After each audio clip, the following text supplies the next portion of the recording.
Labour and its MPs hate being exposed in Parliament. Whenever faced with harsh truths, they either try to change the subject or shift the blame onto the Tories. A perfect example of this just unfolded in Westminster Hall, where Conservative MP Joy Morrissey brutally exposed Labour. But instead of addressing the facts, Labour MPs continuously interrupted her, desperately trying to shut her down.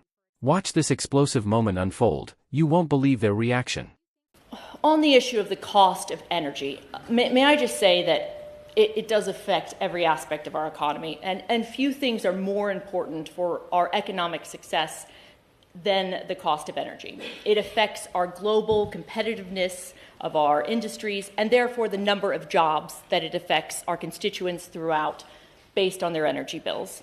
And the new Labour government had promised to cut energy bills by £300 by 2023, still looking forward to that, creating 650 jobs for the $8 billion they were taking off of taxpayers for the Great British Energy, and the launch of the era of clean, cheap, homegrown power.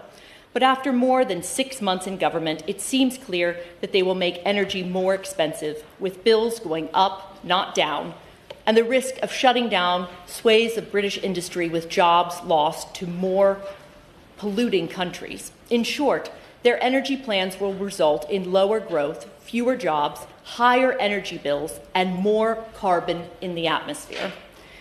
We are constantly told by ministers that renewables like wind and sun are the cheapest sources of energy, but that does not take into account huge hidden costs of increased reliance on renewables. And again, may I thank the member for Bath for bringing the important aspect of renewables to the forefront of this debate. And industry has already warned that trying to produce a record amount of renewable capacity quickly to meet the government's 2030 target pushes up the price and cost to consumers.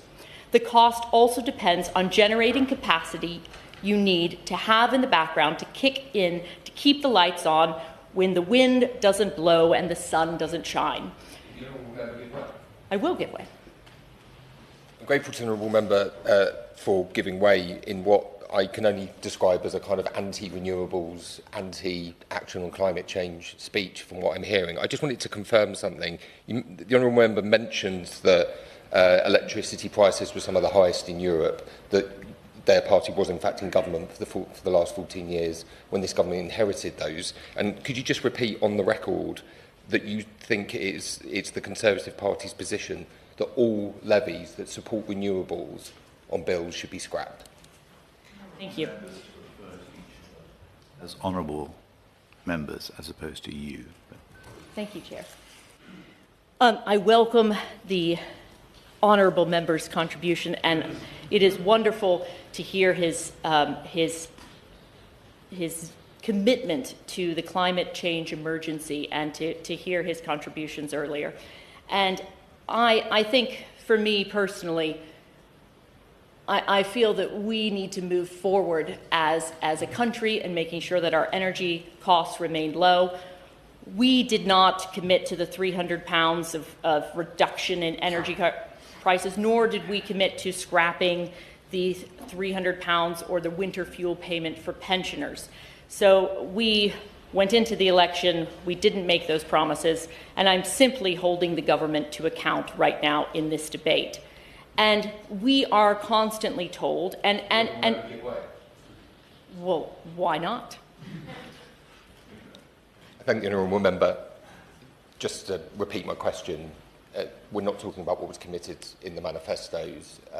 My question was about what the honourable member had said just a few minutes ago, was that you're committed to removing all of the levies on bills related to renewables. Just wondered if you could repeat that pledge.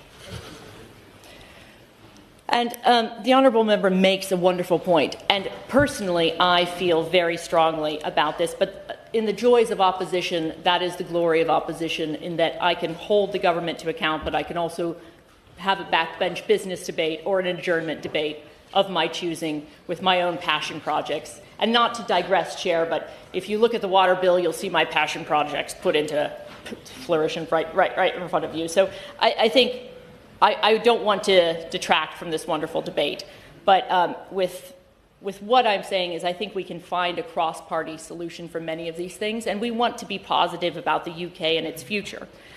Do you believe the Labour government is unfit to lead the UK? If you think so, hit the like button and share your thoughts in the comments. Let's get the conversation going. Your opinion matters.